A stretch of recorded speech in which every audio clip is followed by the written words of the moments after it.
పుట్టడి గుమ్మకు సెగలు చుట్టే ముద్దుల గుమ్మకు దిగులు పుట్టే అన్నిటి స్నానాలు చేసే వేళలో నున్నని చెప్పకు సిగ్గులు పుట్టే అందుల విన్నను అల్లరి పెట్టే కనరాని బాణాలు తాకే వేళలో చెయ్యతున్నావు శ్రీరంగ స్వామి చెయ్యుగ సాయుగ అందియవేమి నా ప్రేమ సామ్రాజ్య దేవి పుష్పం పత్రం స్నేహం దేహం సమర్పయామి నీ కన్యాధనం కాపాడగా నాదేలే హామీ సరేనంటే రూపం తాపం సమర్పయామి నీ సన్నిధిలోనే సమస్తము నివేదయామి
వన్నెల వాన ఒదిగుండదు వంపులలో చరణొదిలి ఉరుకుతున్నది వయసు వేగం మనసు పడే కానుక అందించనా ప్రేమిక దహించితే కోరిక సహించకే గోపిక అడిరేటి అధరాలానా అందం చందం అన్నీ నీకే సమర్పయామి ఆనందం అంటే చూపిస్తాలే చెల్లి ఫాలో మీ పుత్తడి బొమ్మకు సెగలు చుట్టే ముద్దుల గుమ్మకు దిగులు పుట్టే నున్నని చెప్పకు సిగ్గులు పుట్టే అన్నుల మిన్నను అల్లరి పెట్టే పుష్పం పత్రం స్నేహం దేహం సమర్పయామి నీ కన్యాధనం కాపాడగా నాదేలే హామీ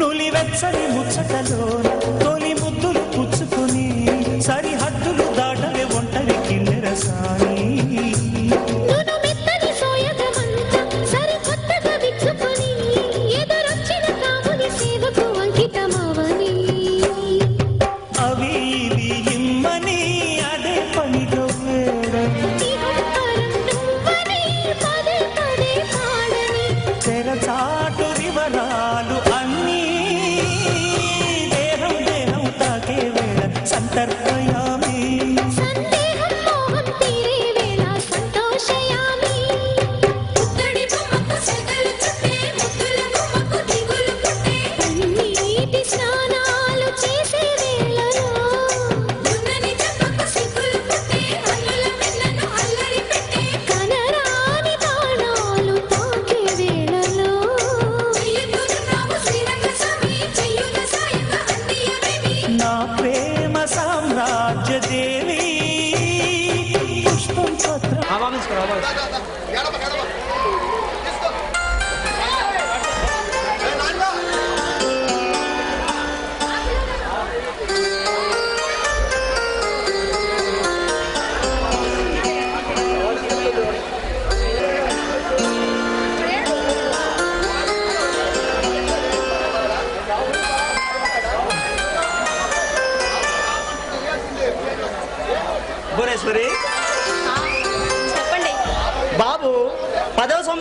పుట్టిన సందర్భంగా మనం ఆలయానికి వెళ్ళి మన శ్రీరాముడు ఆలయానికి వెళ్ళి బాబు విజేంద్ర పేరు మీద అర్చన చేయించాలి భువనేశ్వరి. అవునండి, వెళ్దాం, వెళదామండి. వెళ్దామా? విజయ్ విజయ్ విజయ్ ఏం కావాలా నాన్న? చాక్లెట్ కావాలా? ఏం కావాలా నీకు? లేదా ఈ జమీందారి ఆస్తినంతా నీ పేరు మీద రాయమంటావా? ఏం చేస్తావు నాన్న? విజయ్ చెప్పమ్మా. చెప్తానా బావగారు? మహేంద్ర, మన విజయేంద్రవర్మ జన్మదిన వేడుకలు ఎంతో వైభవంగా జరుగుతున్నాయి. పేదలకు అన్నదానం, వస్త్రదానం పూర్తయింది. ఇక మన కౌలు రైతులకు పొట్టు వస్త్రాలు మాత్రమే పంపిణీ చేయాలి బావా. ఓకే మహేంద్ర, అలాగే అక్కడికి వెళ్ళి ఆ కార్యక్రమం పూర్తి చేసి మనమందరం కలిసి ఆలయానికి వెళ్దాం మహేంద్ర. అలాగే బావా. పాప వెళ్దాం. భువనేశ్వరి, ఏమిటండి? ఈరోజు మన జీవితంలో మరవలేని రోజు భువనేశ్వరి. జమీందారు వంశానికి కోటకాంతలు వెగజల్లి కోయిన రోజులం లాంటి వారసునిచ్చావు. ఈ సమయంలో నీకేం కావాలో కోరుకో. ఏమండి, ఇంకా నాకు ఏం వరం కావాలండి? ఎప్పటికీ తిరగని ఈ బబ్బులి వంశానికి కోడలు కావడమే నాకు ఒక గొప్ప వరం. ఇంకా అంతకన్నా విలువైన బహుమతి ఏముంటుందండి? కాదు భువనేశ్వరి, ఎన్నో సందర్భాలలో నీ మనసు చాలా నొప్పించాను. ఏమండి?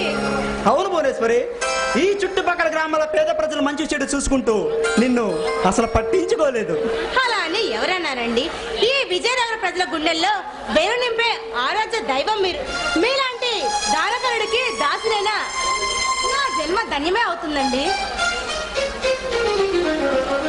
పైకి అలా అంటున్నావు కానీ నిజంగా నీ మనసులో ఏ ఆశలు లేవు? లేవండి, నా మనసులో ఎలాంటి ఆలోచనలు లేవు. ఏమండి, ఒకటి అడగనా? చెప్పు భువనేశ్వరి. ఇలాంటి సంతోష సమయంలో మన సురేంద్ర కూడా ఉంటే నో! ఆ పేరు ఈ ఇంట్లో వినపడడానికి వీలు లేదు. ఏమండి, వీల్లేదంటే విడిపోయే బంధం అండి. మీ ఇద్దరం వచ్చినది అది రక్త సంబంధం అండి. అది అంత తేలిగ్గా విడిపోదు. అన్ని బంధాలు తెంచుకు వెళ్ళిపోయిన వాడు తోడ పుట్టిన తమ్ముడు ఎలా అవుతాడు? భువనేశ్వరి, అన్ని బంధాలు తెంచుకుని వెళ్ళిపోయి వాడు ఎవరు పెళ్లి చేసుకున్నా తెలుసా? ఒక కులము గోత్రము లేని ఒక అనామకురాలని. ఏమండి, ఏమిటండి మీరు మరిను? ఇంకా ఈ కులగోత్రాలు ఎవరు పట్టించుకుంటున్నారు చెప్పండి? పైగా వాళ్ళిద్దరూ ఒకరొకరు ఇష్టపడ్డారు. ఇప్పుడు మనం కాదంటే బాగుంటుందా? అది కాదు భువనేశ్వరి, అన్ని విధాలుగా ఆలోచించాను కాబట్టి వాడికి తగిన అర్ధాంగిని తీసుకురావాలనుకున్నాను. కానీ వాడు ఇంతలో ఒక బజారు మనిషిని వాడి జీవిత భాగస్వామిని చేసుకున్నాడు. ఏమండి, శారద వీధి నాటకాలు వేసుకునేవంటూ పుట్టిన గుణకళలో చాలా మంచి పిల్లండి. పైగా వాళ్ళిద్దరూ ఒకరొకరు ఇష్టపడారు. మనం కాదంటే ఏమైనా బాగుంటుందా? ఒకసారి ఆలోచించండి.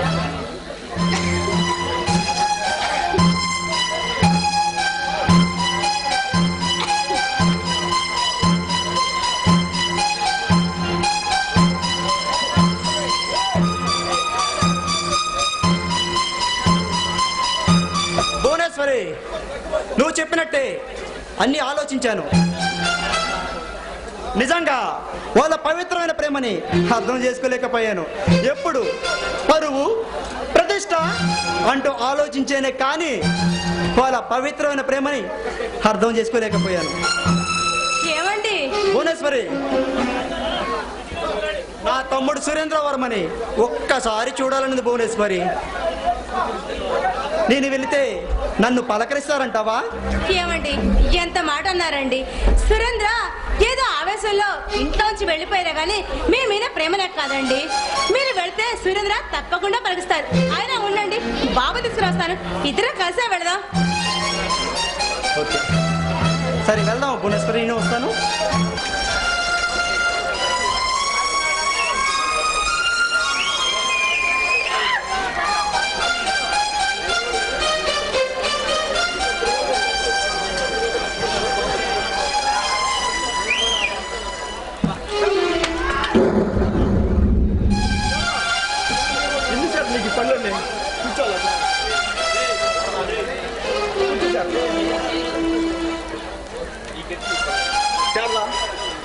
పనులండి నేను చేస్తా కదా, అలా కూర్చోవెళ్ళి ఏమండి శారదా. ఏమండి కుబేరి అంతటి మిమ్మల్ని ఇలా కూలి పనులు చేస్తున్నాను. అష్టైశ్వర్యాలతో తొలదూగి మిమ్మల్ని ఇలా ఇలా అగచాటు పాలు చేస్తున్నారు. ఈ పాపిస్తాన్ని క్షమిస్తారు కదా. ఏ శారదా ఏంటిది? పైగా నువ్వు ఒట్టి మనిషి కూడా కాదు. నువ్వు అలా కన్నీళ్ళు పెడుతుంటే నీ కడుపులో ఉన్న మన బిడ్డకి మంచిదా శారదా? సరే వెళ్తున్నా శారదా. ఆగండి, అలా అనకండి. వెళ్ళొస్తాను అన్నాడు. అలాగే శారదా వెళ్ళొస్తా. వెళ్ళు. నేను ధైర్యం చెప్పాను, భయం. ఆగండి, సరుకులు తీసుకొస్తారు కదా, నేను వెళ్ళి లోనికి వెళ్ళి సంచి తీసుకొని వస్తాను. వెళ్ళి శారదా అలాగే తీసుకోరా.